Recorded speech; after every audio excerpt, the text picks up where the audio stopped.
Hey everyone, it's Apache here and welcome back to another episode of Vintage Story here on the Skalds of Vintara server. Thank you very much for joining me today and continuing to show your support for the series. If you do enjoy this episode, please leave a like and a comment, and if you're new to the channel, don't forget to subscribe as well. So I am currently going around the building here, putting all of these outcroppings on. I've just spent the best part of, I think, 2.5 to 3 hours doing all of these. I've got 25 more to go.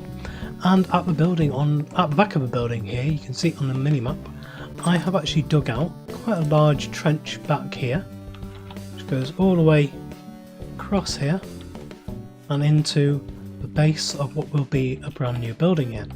And this is going to be our windmill for the Helve hammer, so I'm trying to get all of that sorted. But I wanted just to take you through the end of this process to get all of these outcroppings put in so you can see what this is like. So we're just going to, I've been using these hay bales as scaffolding. So if we come up to the top here, well, I've gone a little bit too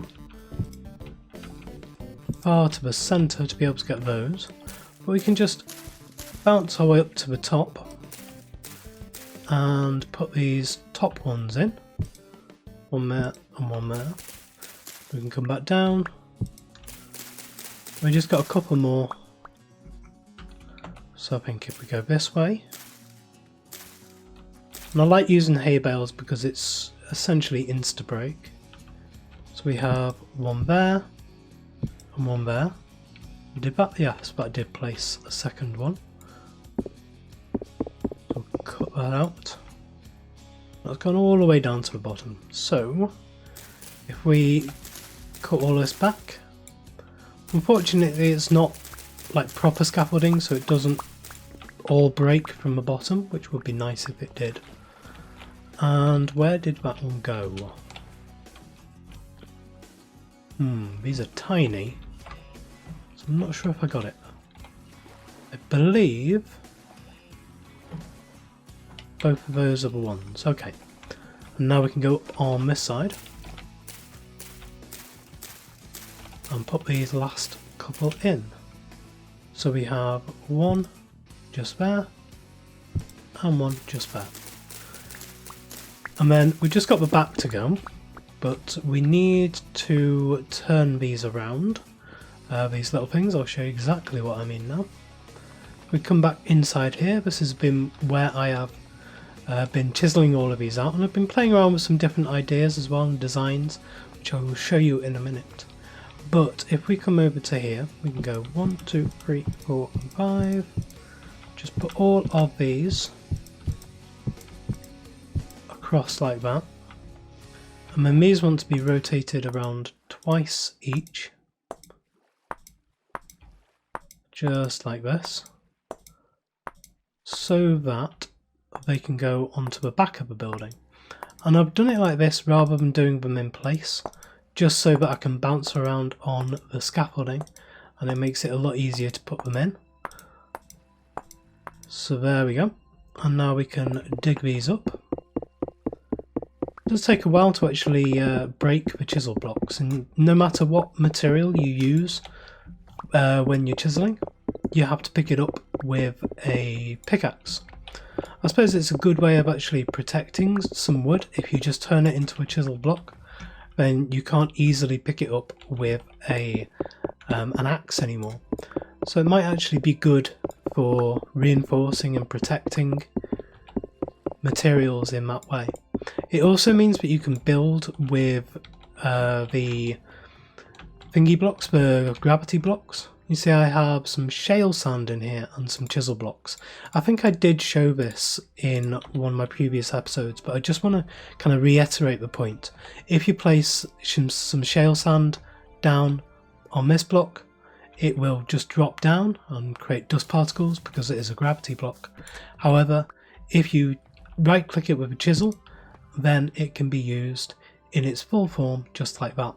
So you can actually create overhangs and stuff like that if you're doing terrain work, and you can create hanging and overhanging and floating islands made of sand. So that's really nice. So if we go outside the back here, I'm not going to make you watch me go all the way through this, but I am going to put these last few outcroppings on here, and then we might actually get on to some of the building of this building here. So apparently in this game there is definitely a wrong way to build. I've just been building these pillars up here and dropping back down again, and it's really hurt me. So I think I'm going to have to actually pillar up in the centre here and do it from this angle, because I was just going up to here, dropping back down, and yeah, look at my health. I didn't even manage to get these ones in. So I think instead if we just bring these up from here, it'll be much easier and a lot safer as well. So it was a lot harder to build this thing on camera than I thought it would be, so I thought I'd best skip ahead to the more or less finished article here. So this is the tower here that we're going to have as our windmill. You can see just at the top there is a sticky out rotor bit where we're going to, an axle where we're going to stick the actual rotors onto. So if we come up to the top here, you can see I've still got the training wheels, the hay on to stop me from falling down. But it's a really nice view from up here. It's taller than the actual barn itself, not the barn, the forge itself. And we have 4 of these axles coming out here where the rotors are going to stick onto the end of. Because we're going to want 4 health hammers in total, so we can have 2 anvils on the go with 2 health hammers attached to each anvil. It's one of the best ways I've found of doing it so far, at least, and this will give us that opportunity to do that. So the idea is, I don't know if this will really work too well to show you, because I've only got, oh, I don't even have my angled ones on me either. So these are going to come out to here, but then they're going to come down, and each one of them is going to drop down through these. So I suppose actually I could take that out and put these in each one of these. Put an axle in each one of those, means I won't fall down, and they are in place already. So this will connect up to this one, here will connect up to here, here will connect up to here, and of course this one to this one. And then down at the bottom they will go down all the way through these holes here, all the way underground, and they'll make their way across here, and then underneath through here, and eventually they will come up through this gravel, probably about here and about here. So that is the destination for all of these, and we're going to have the health hammer set up just there, and then the second one will be over here somewhere. So all of this will move eventually. I will probably put all of these molds into a chest so that people can just take them out of the chest when they need to use them. So just so that we're not clogging up everything. I've taken everything out of the town hall apart from a crucible, which I'll probably have to bring over here anyway. But yeah, everything blacksmith related is now over here rather than the town hall, including the copper anvil here. On this side I've just made sure people know that this is the shop stock over here, so that they're not just taking these, especially the bismuth bronze, so that it's known but it's not kind of public domain stuff this. And over here I hope it's a genuine distinction, but we have some copper over here which is for public use, and we have public use tools over here as well. My main aim is to actually fill this up, and the stock over here will initially be from shop stock. I don't mind filling this up every so often with hammers so that people can use them, but it would be nice if once a hammer breaks, if somebody can replace it, that would be brilliant. So through setting up this shop here, I've priced everything up with gears, of course, and so I think we actually have had our first sale.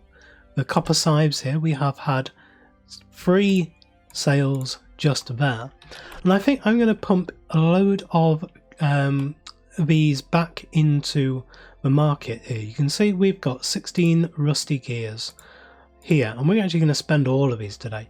I have added in a couple of signs here saying in need of lots of fat for the Helve Hammer, and I've added in a chest here, want to buy 5 lumps of fat for 1 rusty gear. I think that's a pretty decent price. We've got 16 rusty gears in there waiting to go. So hopefully people will come over here and sell fat to me, because I'm going to need a huge amount. I can't believe how much I'm going to need with that. It's about 200, I think. 250 maybe. But anyway, we are going to go across to Ashantin and Copy Girl's new shop over here. I don't think I've shown this properly on camera yet, but they have opened up a beeporium. So we have wax, we have honey, we have all kinds of stuff here, and it's really nice looking shop. They've kind of taken from what I've done, but adapted it to the honey, and I really like the use of this really warm orangey colour of the sandstone cobblestone down here, and also the kind of greeny, yellowy greeny type colour of the maple really works with this as well. It's almost kind of dripping with honey. I like that, I really like that. A couple of beehives here as well, actually harvestable, but we're not going to harvest them, don't worry. So they have 3 litres of honey for, what are they looking for? Clear glass, gears, flowers and precious metals. So we could get 3 litres of honey here, and then we return the bucket to them afterwards. We don't need honey just yet. I'm still working off the berry protocol, especially when I am building. However, we will need lots and lots and lots of beeswax. So we're selling them in sets of 3 here, and we are just going to empty them out completely. And I think 1 rusty gear per one of these is an extremely good price, because there's a trader just over, if I have a look on the map, just here. So right next to the base there, and that trader will buy candles.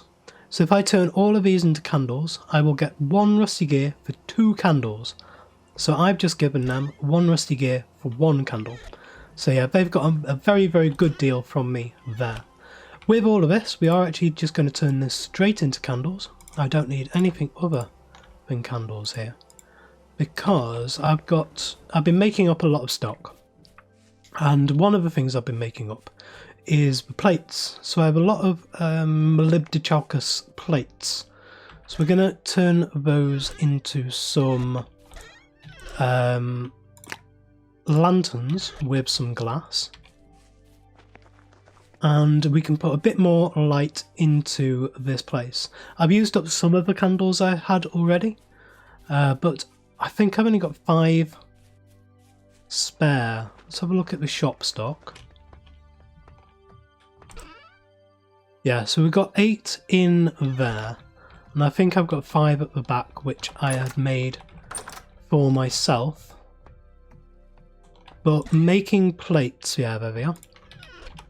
Making plates without a Helve Hammer is a real pain.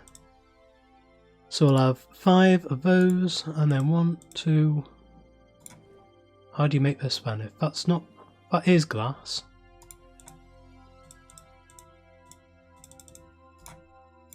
Why isn't that working? Okay. Can you not use this glass? Let's have a look. Cannot be used for that. Okay. So if I have a look at what this can be used for, this can be used with... Oh, can this only be used with quartz? Oh, okay, right. Yep. It is slabs that we need, not the full ones. So we do actually have a saw here. So I need 10 of those. And it looks like these need to be the autos. So we'll do that. And that. Perfect, right. So we have lanterns there. So we have 5 lanterns. Now this room has 1 lantern in it at the moment, because that's my travelling lantern. So we are actually going to put 4 of these into this room. like this, and this will give this enough light to be able to work in here at night time. And then if we head up here, I've had this up because it's been dark upstairs, and this place has been crawling with drifters every night. It's going to put one in that corner and then one in that corner there. And I think that should stave off for most of the drifters. We already have lights in here. I've done this pass once before with as many candles as I had available to me. But yeah, that should help with the lighting a huge amount. Up here, this is still going to be an unintentional mob farm for a while. And then on this side, yeah, this is an unintentional mob farm as well. We have one lantern up here. That's probably not enough for that entire room though. So yeah, I was going to show Nathan the what I'm doing here with the windmill. And so first of all, these channels underground, this is going to be where the cabling for the windmill, all the axles go underground. Oh jeez. And they will come into this gravelled area in here. And where these few molds are here, this will be where the health hammer is. So there'll be two health hammers into a single anvil, which will be about there. And then both of them will hit onto the same anvil. That works? Yes, you can have up to 4 of them. You can actually have 4 health hammers onto a single anvil from each cardinal direction. Well, that's pretty neat. I have not tried that. Yeah, it's obviously twice as fast or 4 times as fast as a regular one. And so that's why I've built this big tower up here. And if you come up to the top of this, you can see my ambitions up here is quite ambitious what I'm doing up here. Ooh. So you can see just at the top, going up there is 4 set of the axles going down here. Mm-hmm. And then there are 4 wooden axles going off to each side. So each one of these will have a rotor attached to it. So this will actually be a quad-bladed windmill. Oh, jeez. And then each one of these will connect down through all of here. And then all the way down this central chamber. And then underground in here. And go out through these. Through these channels. Well, that is insane. So that's why I need so much of the lumps of fat. Now, if you come into the shop, you'll be able to see in here, I've actually got a little sign up here saying need ridiculous amounts of fat for the health hammer. Mm-hmm. But also I've got, just to your left-hand side here, I've got a want to buy 5 lumps of fat for 1 rusty gear.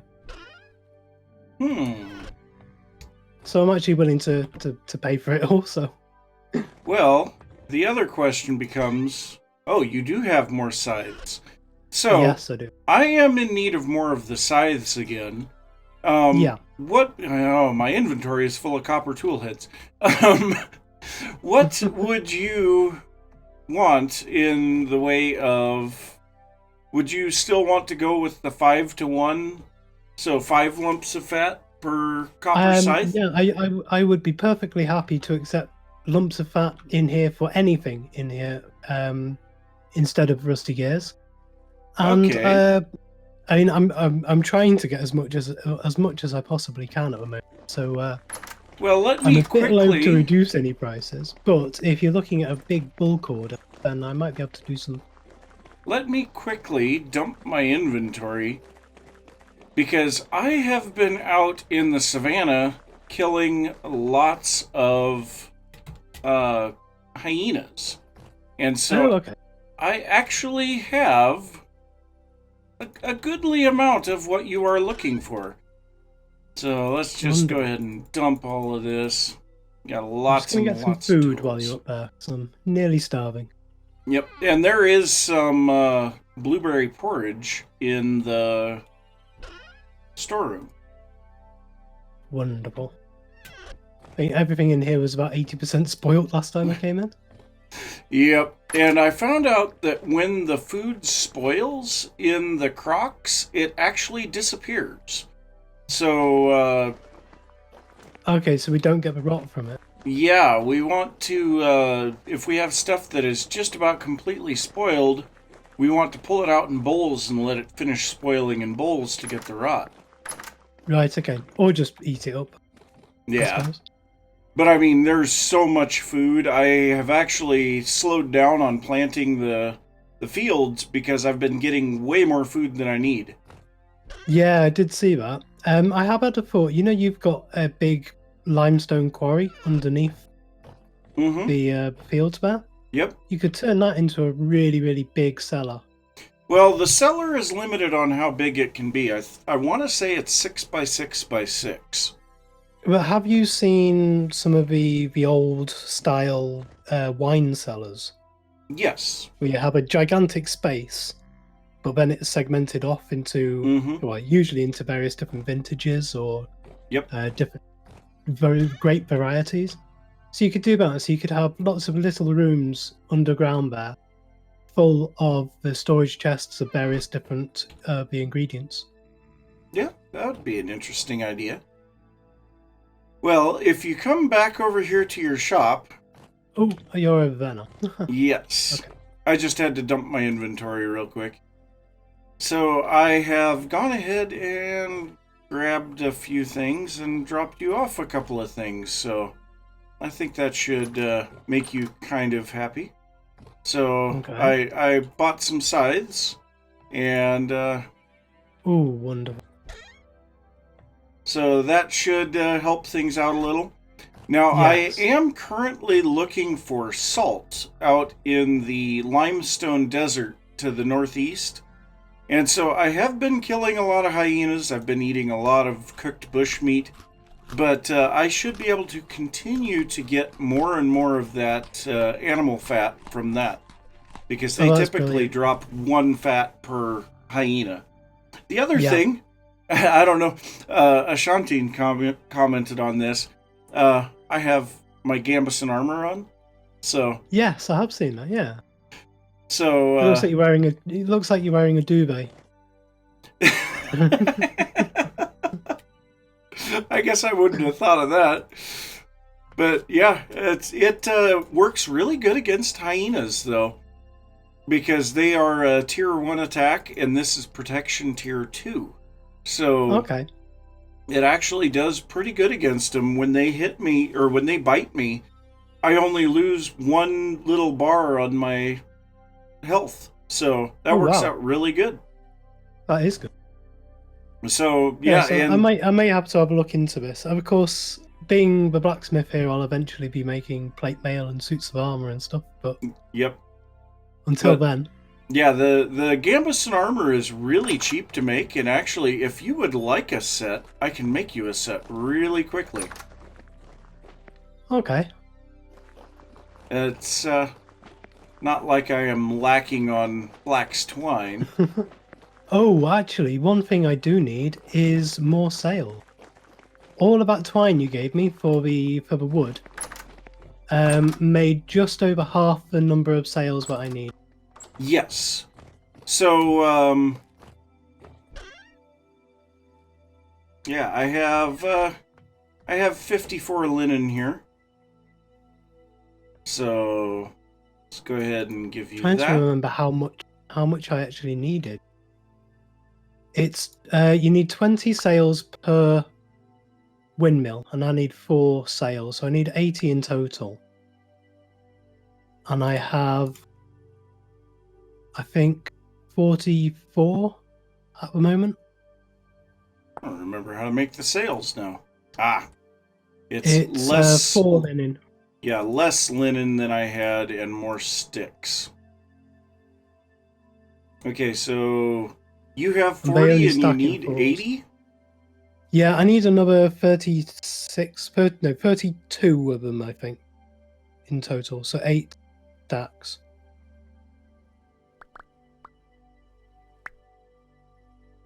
Let's have a look. That's 1, 2, 3, 4, 5. I think I would need another 3 stacks. And bring up my character. I need more sticks. Of all things, I need more sticks. And I think if you're okay with it, I will take as payment another chest of sticks. Yes, that will be fine. If you grab the whole chest from the shop, and I will see if that's full. It should be nearly full. But I think I'll need to go and shear a few trees to make it. Yep. Well, that almost completely depleted my linen, so... However, the flax farm, pretty much every time that I come on, it is ready to harvest, and so that really makes things easy, especially with these scythes. I just go over and grab everything and go from there. Yeah. Well, tell you what, if you want to finish filling that up and bring it over to my base, I am going to head back out and continue to do some hunting. I had to come back. I ran out of pickaxe and a whole bunch of other stuff, and so I wanted to come back. And also, I've been finding tons of the bony cow skulls. So I've got a couple of them laying in the grass, and then I have 6 of them lining the walls in here, as well as some paintings. I've got a couple for sale in the bargain bin in the shop. So I don't know if you've had a look through all the chests in there, but everything is stock. So if you do need copper pickaxes or anything like that, they are all stocked in the shop. Okay, well, I will keep that in mind. But yeah, I think I'm going to head out and see if I can get some more hyenas, because obviously we need a lot of that animal fat. And also I'm thinking that it might be time to get into some leather working. So I may try to set up a leather shop too. So excellent. Okay. All right. Well, hey, it's good to see you, and I'll talk to you later. And you. All right. Cool. And so with a quick trip over to the tree farm here with a set of shears, I now have this chest full of sticks completely full. So we can take this over to Nathan's base, so we can drop this off. And that will pay for everything he's just, thankfully, and very, very kindly donated to us, or given us, with all of these sales. And we'll be able to see exactly what we've got soon. In fact, I'm going to put it upstairs for him, so that it's not down here with all the shop stuff. And we will stick this just there. So there we go. There is his payment. So let's head back down and out. So we have 8 stacks of sails here. So let's head back over to the windmill and we'll see if we've got enough. I believe that this is enough. As I said, we needed 20 per sail. We need 4 sails, so that is 80 in total. So you need 5 stacks per sail. It seems weird to say that. 5 stacks of sails per sail. You know what I mean. So in this one we have 2 sails worth, and in here we have another 2 there, so yes. If we take all of this out, we can put some of these in like that, and then we can separate these out to be like that. So there's 1 sail, 2 sail, 3 sail and 4 sail. Excellent. So we actually have enough to be able to do all of that. And I suppose I should actually get the rotors working now. So let's come through into the shop here and we can pick up all of this fat which was paid for there. We're going to need to get some more of these scythes going. How much copper do we actually have available to us? Oh, we still have a decent amount. I think I'll do another 5 or 6 of those scythes tonight. But with this fat, we are going to need 4 rotors. So we're going to need some maple logs. Yes, that will be okay. We need 8 logs in total. We also need a chisel. Do I have a chisel handy? I believe, because if we have a look on the handbook here, you can see we need hammer, chisel, 2 logs, and some fat. So let's just have a quick look through here. I should have a chisel somewhere, but I appear to have run out of most of them. Let's grab one from the shop stock for now. I've been using too many of these. I've only got 1 left in the shop now. I'm going to need to go through pretty much all of this as well. And we have a hammer on us. Oh! I've already got one. Let's put that back so we don't use it up. Right. Let's try that again. So we have a chisel, we have a hammer, we have 2 sets of logs, and we have 1 set of lump of fat, and that'll give us 1, 2, 3 and 4 windmill rotors there.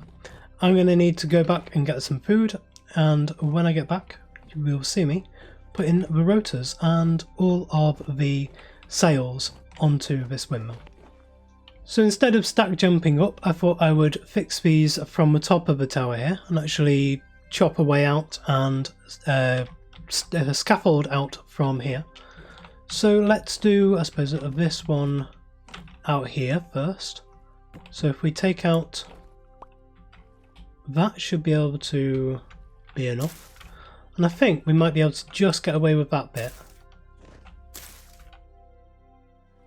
because we are actually going to need to take this away from here like that so we can actually put this on properly. So if we stick that on, and now I have all of these sails, so if we go like that and it starts turning, we stick another one on, it starts spinning faster, and another one. You can see it's now at 60%. It's now at 80%, and finally we are at 100%. However, I don't know if I can get back. So what I can do instead is just scaffold around the side here, and like this, because if those do catch on any of this, they will actually snap off. So we are actually out of the way here, that'll be okay for this one. So we'll stick that onto there. Make sure we're standing on the scaffold. And we'll put these ones into place. So there's 1, 2, 3, 4, and 5. And now, I do need to find a way of getting back.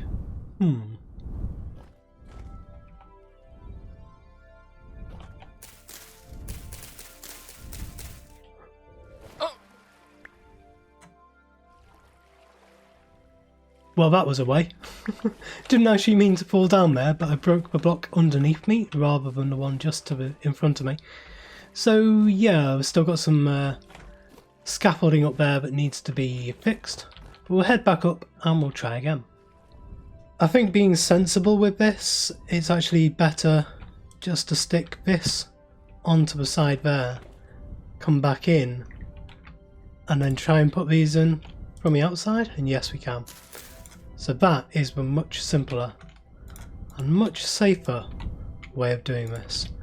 So I'm not going to be able to fall down again. So there is sail number 3, and the final one over here. If we take this out, stick some scaffolding just there, and now we can fix this to the side here, and there we go. So we do the final 5 of them just like that, and there we go. So now we can head back down, all the way down to the bottom, and if we ignore the scaffolding which is floating in mid-air there, we can come all the way back over here to the path, and we can see what it's like. I love the design of this, it's brilliant.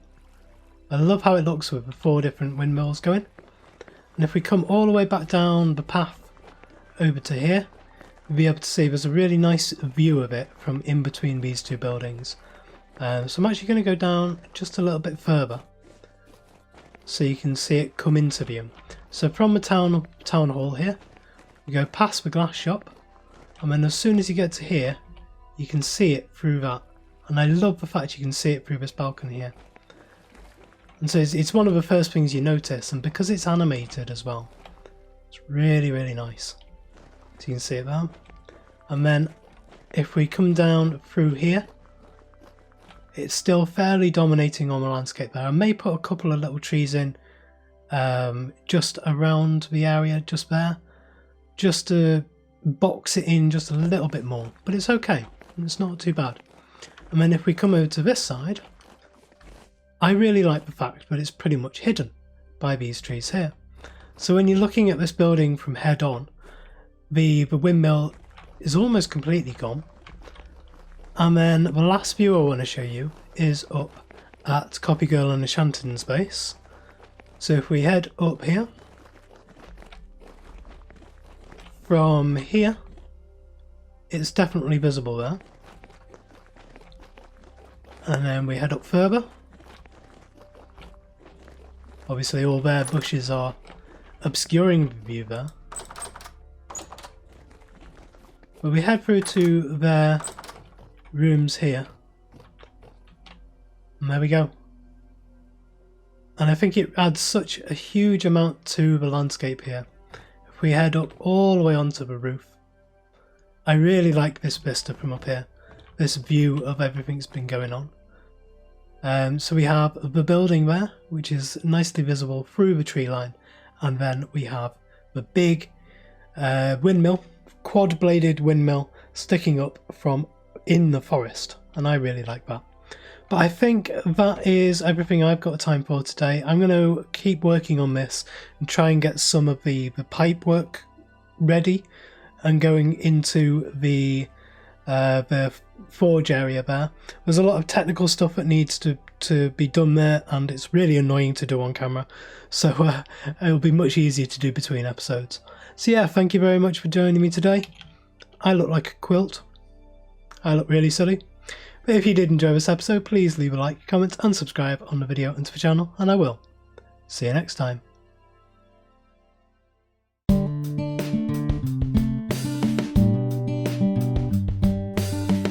If you enjoyed this video, please consider supporting me by subscribing to the channel and liking and commenting on the videos. Thanks. See you next time.